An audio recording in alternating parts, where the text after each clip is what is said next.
यानी कि बिहार के राजनीति में नीतीश कुमार के टंट घंट पूरी तरह से अब वो जगह पर आ गई बा जहां फैसला भारतीय जनता पार्टी के लेवे के बा कि वो नीतीश कुमार के नीचे दब करके बिहार के साथ साथ अब आगे के रणनीति करी या फिर वो अपना खातिर अलग रास्ता निकाली। कारण कि भारतीय जनता पार्टी के डिसीजन पर ही, फैसला पर ही निर्भर करता आगे के बिहार के रणनीति। यदि कांग्रेस के साथ नीतीश कुमार के गठबंधन हो जाता तो ऐसा स्थिति में भारतीय जनता पार्टी का स्टेप ली।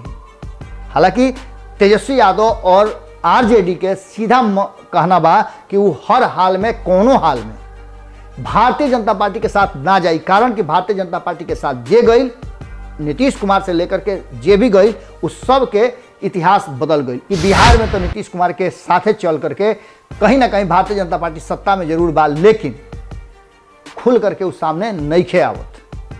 ओकरा पीछे कारण बा कि अइला पर नीतीश कुमार नाराज हो जी हैं या खिसिया जी हैं। हालांकि भारतीय जनता पार्टी अपन मनमानी जम के कर रहा है। जातीय जनगणना वाला मुद्दा रहा, ओकरो पर तुरंत अलर्ट मोड में आई है जैसे छठ बीत जाता।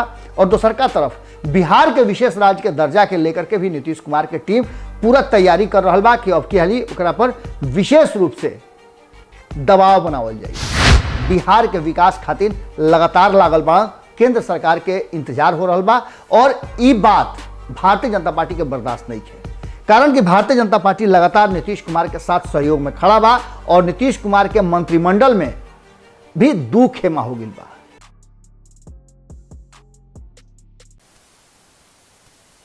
सांच के सामने अदाकारी ना चले, सांच के सामने अदाकारी ना चले, भगवान के सामने मकारी ना चले। भगवान के सामने मकारी ना चले, गफलत में बाढ़, गफलत में बाढ़ तोहरो पतहार ना चले, गफलत में बाढ़ तोहरो पतहार ना चले। भगवान के घर में घूस घास ना चले। गोड़ लागत नहीं हेरा से अभिनंदन बरुआ के अपना कार्यक्रम जना के नाम कुटा ठोक के। सबसे पहले तो 4 दिवसीय छठ पर्व के रुआ के बहुत बहुत बधाई। छठ मैया से विनती बा, प्रार्थना बा कि सर्व मंगल करी, सबके कल्याण करी। और 4 दिवसीय छठ के व्यवस्था सरकारी स्तर पर होखे या फिर निजी स्वयंसेवी संस्था के तरफ से होखे, जम करके तैयारी चल रहा बा। और खास करके अगर पटना शहर के बात करी तो पटना शहरी क्षेत्र में बहुत बढ़िया व्यवस्था बा, घाट तक जाए के भी व्यवस्था बा। सरकार अलग अलग तरह से व्यवस्था कैले बा। एनडीआरएफ की टीम पूरी तरह से लागल बा, हजारों हजार जवान रुआ सेवा में लागल बा। एक साथ साथ हर गली मोहल्ला में देखले हो छठ के गीत के धुन रुआ सुने के मिलल हुई। छठ ऐसा पर्व है जौन की अचानक जौन अलग अलग तरह के, बहुत तरह के जौन भ्रांति रहा उस सब के अलग कर दिलस। ये पर्व बिल्कुल पोथी पत्रा से अलग हटा के देखी। सूर्य के डूबते सूर्य के अर्घ और उगते हुए सूर्य के अर्घ के साथ ये पर्व के समाप्ति होला। और एक साथ साथ ये पर्व में शुद्धता और सात्विकता के अजब तरह के सामंजस्य स्थापित होला। आत्मा से लेकर के मन, मिजाज, मस्तिष्क सब पवित्र हो जाला। वो देखले हो कि हर कोई कोशिश करेला कि वो अपना से कोनो ऐसा अंटी मत करे, कोनो ऐसा गलती मत करे जौना से ओकरा पर कोनो असर पड़ जाए। ये परंपरा हिंदुस्तान ही दे सकेला पूरा दुनिया के, और पूरे दुनिया भर में अब तो छठ के मान्यता भी हो गई बा और छठ हो भी रहा बा। चली ये सब बात के तो हमनी के चर्चा करबे करब जा, चूँकि क्षेत्रीय भाषा जो 25 करोड़ से ज़्यादा लोग बोलेला वो भाषा भोजपुरी में हर वालों के सामने आज जो विषय लेके आयल बनी वो विषय में नीतीश कुमार के जौन टंट घंट बा चुनाव परिणाम अइला के बाद 2 सीट पर जो उपचुनाव रहे ओकरा बाद जौन टंट घंट उनकर बा ओकरा के देख करके कहीं ना कहीं भारतीय जनता पार्टी तेजस्वी यादव सहित अलग अलग लोग अलर्ट मोड में आ गई बा और सभे आपन आपन तैयारी शुरू कर दिले बा। जहाँ एक तरफ नीतीश कुमार के टीम इस बात के लेकर के दावेदार बा और दावा कर रहा बा कि ये जीत नीतीश कुमार के बदौलत भइल बा, नीतीश कुमार के कार्य के बदौलत, उनका विकास के बदौलत भइल बा, उनकर 16 साल के सुशासन के बदौलत भइल बा। और दूसरा तरफ भारतीय जनता पार्टी के कहना बा कि ये जीत हमरा तरफ भइल बा। ये पूरा वृत्तांत और पूरा कथा रुआ लोग सुन चुकल बनी। लेकिन एकरा अलावे नीतीश कुमार जितना अलर्ट मोड में बाड़े, जितना टंट घंट लगौले बाड़े, और पिछला कई साल जो उनका शुरुआती राजनीति रहे बिहार में, जो के चलते वो अंगद के पाँव के तरफ बिहार में अपन खूटा गाड़ दिले, पैर जमा दिले, और वो पैर उखाड़े वाला अब तक ले केहू सामने ना आई।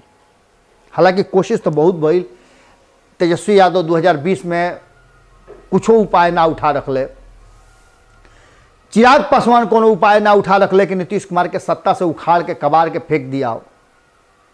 भारतीय जनता पार्टी भी कोशिश कैल कि 2015 में जो 2014-15 में जो घात कैले रह नीतीश कुमार, ओकरा के बदला लेकर के चिराग पासवान के जरिए जो हो रहा बा ओकरा के होके दिया। लेकिन इस सबके बावजूद नीतीश कुमार के कबाड़ ना पावल लोग, कारण कि नीतीश कुमार के पहली रुआ से बता देनी कि अंगद के पाँव के तरह हुआ अपन जमीन पर जमा दिले, और एक संगे संगे ऐसा खूंटा गाड़ दिले कि जना के कबारल वर्तमान में तो अभी मुश्किल बुझाता। लेकिन एक साथ साथ एगो चर्चा बहुत पहले से रुआ लोग सुनत हो कब कि कहीं ना कहीं नीतीश कुमार जी एक कोशिश में बाड़न कि उनकर आवे वाला रास्ता और ज़्यादा सुगम कैसे होई, और भारतीय जनता पार्टी के संगे रहस तो भारतीय जनता पार्टी उनका पीछे पीछे कैसे चलो, उनकर बात माने खातिर मजबूर कैसे होको, या फिर भारतीय जनता पार्टी के अलावे अगर केहू संगे समझौता करता रहे, केहू संगे जाता रहे, केहू संगे उनकर अगला कदम बढ़ता, तो वो आदमी भी उनका अंडर में रहे।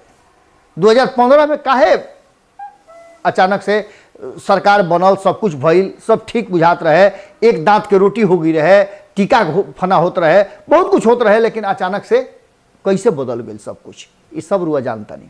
लेकिन आज यह विषय पर रुआ लोग के लंबा चर्चा ना करके छोटा चर्चा करो, कारण कि छठ उठ के तैयारी में रुआ लोग बानी। लेकिन चूंकि बिहार के राजनीति में नीतीश कुमार के टंट घंट से राजनीतिक चर्चा शुरू हो गई बा, और जानता नहीं पर्व त्योहार के समय में जब एक जगह जुटान होला, देशा देशी से लोग आवेला, एक जगह बैठेला, तो राजनीतिक चर्चा भी होला, और ऐसने में राजनीतिक लोग आपन आपन गोटी भी सेट करेला।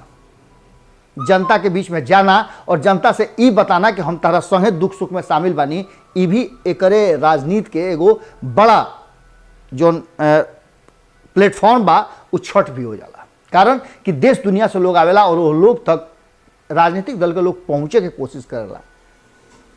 कल सूप बटाला देखले हो कि सूप बटाला, ओकरा बाद देखले हो कि ऊख बटाला, तो साड़ी बटाला, बहुत कुछ पूजा पाठ के सामान सामग्री बटाला, ये सारा चीज़ के बाद नरियर देखले हो कि बटाला। ये सब बांटे के एगो तरीका तो बढ़ले बा, एकरा में पुण्य कमाए के तो बात बढ़ले बा, लेकिन राजनीतिक रूप से भी राजनीतिक लोग के में हस्तक्षेप और वो लोग के इन्वॉल्वमेंट एक बात की तरफ इशारा करला कि वो तैयारी में इन्वॉल्व बाड़े, और वो जनता के बीच में संदेश दिहल चाहता रहे कि हम तरह संगे बानी।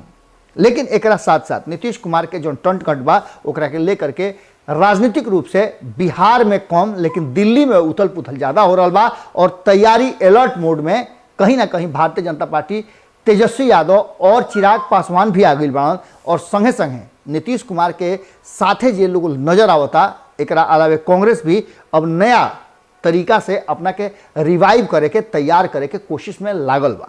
ये पूरा चर्चा का हमनी के खुटा ठोक करब जा, और ओइजा एक बात के कोशिश करब जा हमनी के जो रुआ लग तक पहुँचावे के कोशिश हम करतनी, जना के तैयारी बा उ आखिर कौना आधार पर बा, कौना बेस पर बा, रुआ लोग लगातार बिहार के राजनीति के देख सुन रहल बानी। छठ के दिन रुआ लोग से हाथ जोड़ी करब, कारण कि संभावना ज़्यादा बा कि छठ हम करी।